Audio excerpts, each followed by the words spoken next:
Cortez, right? Cortez arrives bringing Christianity, Catholicism. Here we have a mission in the background. And above him we have the Spanish seal with the crown at the top. And beyond that we have the seal of Mexico with the snake in the beak of the eagle. And beneath that we have this fantastic sombrero. And look at the fandango that is taking place up top there. The lighting is, the details, look how gentle their faces look. The musicians and the dancers in a perfect fiesta dress that woman is wearing as she is dancing up there with the love of her life. As you're watching a Spanish language film here, your two main categories of what will go on in that film is either a fandango and romance, or a cowboy and drama over here. So the two main topics are balanced on either side of the room, this representing Mexico and Latin America. But my favorite thing to show you with my blacklight, isn't the blacklight fun? Yes. My favorite thing to show you, ooh, look at my shoes. Okay, my favorite thing to show you, I'm checking your shoes also. All right, we've got some participants here. My favorite thing to show you, when I came in, I said, tell me about the lighthouses. Did they ever light up? And they said, we don't know if they ever lit up. And I said, well, I would love to learn that. When I got this black light, I'm moving around, and I put my black light on the lighthouse and watch this. The light comes to life. The fire burns as the show is going on. Isn't that fantastic? So ladies and gentlemen, what a majestic space that was created for all those coming here to the Alameda Theater. Now, you guys, inside, a cake inside it? Yeah, it does look like a nice cake stand. As you look here, you can see some of the original materials that would have been filling this entire space, this lush curtain that you would have been looking at. We still have a bit of the original materials kind of ruined here, hanging down, saying hello, how are you? All right, ladies and gentlemen, up next we are going to have a seat, and so if you would like to have a seat, please come here and sit down. And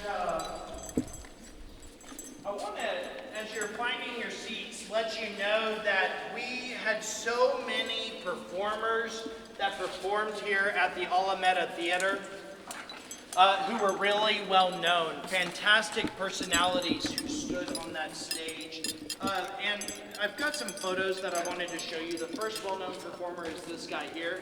This is Jorge Negrete, right?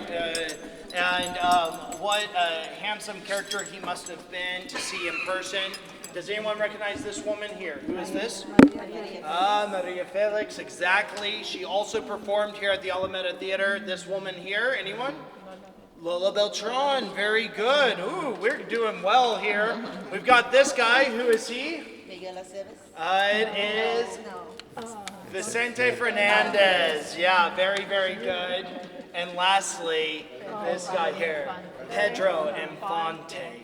Now, Pedro Infante, I wanted to talk to you about him for just a moment. Pedro Infante was born in, I don't have my notes in front of me, and I'm going to get in trouble. He was born in Mazatlan, Sinaloa. And from a young age, he loved music. He wanted a guitar, but he was the third born of 15 kids in his family. Are any of y'all from big families? 15 kids, big family, big family. So listen to me. His family could not afford a guitar, and he instead took a job in a carpentry shop so he could learn how to build himself a guitar. He learned percussion, woodwind, strings. He was excellent as a musician, a great singer. At the age of 21, his wife tells him, you go to Mexico City and you audition to become a radio musician. So he goes, he auditions, and the nerves get the better of him, and he completely botches his audition. They turn him away, he goes home, and his wife says, oh no, you are going back to Mexico City and auditioning again. Don't you think you are done? And he does, and he is given a job as a radio musician there in Mexico City. And the result of that is he becomes a huge star in the Spanish language world. He had 60 films that he was in and 350 Spanish language hits. He made a lot of money, and he started a very expensive hobby, and that was aviation. So when he is 30 years old in 1947, he had his first plane crash. We all remember our first plane crash, right? It's a coming of age, rite of passage, right? Coming of age tale. He has his first plane crash in 1947. He's okay, things are all right. Fast forward, 1950, he has a second plane crash. This time, he has an injury to his head, and they have to put a metal plate in his head as part of his recovery. That was 1950. 1955, he is standing on the stage of the Alameda Theater singing. And imagine how this audience must have been screaming in joy that Pedro Infante in person was here at the Alameda Theater. That was 1950, and before he came out on stage, there was a 16-year-old accordion player that was opening for Pedro Infante, and his name was Flaco Jimenez. That's right. Flaco opened for Pedro Infante in 1955.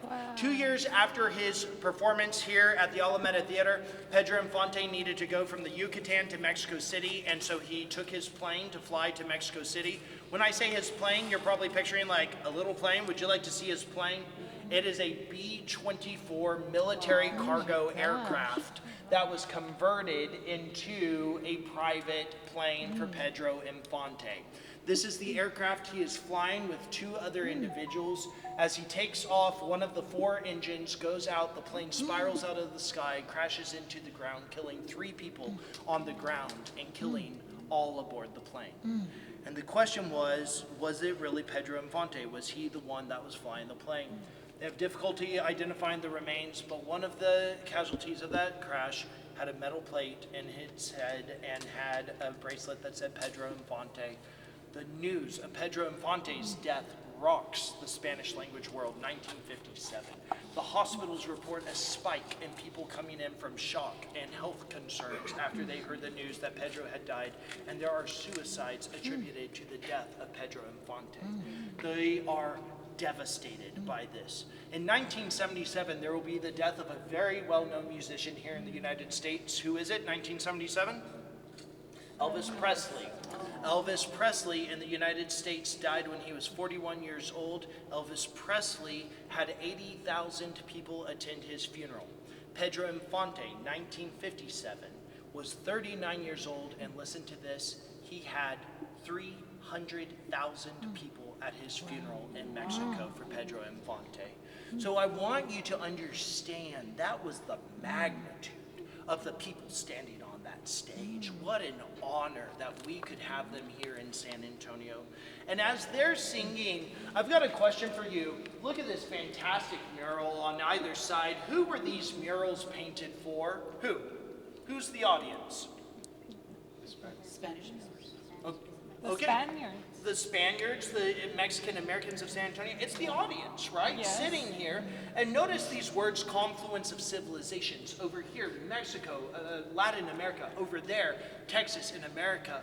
And where is the intersection of these two worlds? It is everyone sitting here in the audience. They are the connection between this and between that. But what I think is so interesting is as stars from all over the Spanish language world stood on that stage, as they performed, they looked out and guess what they saw?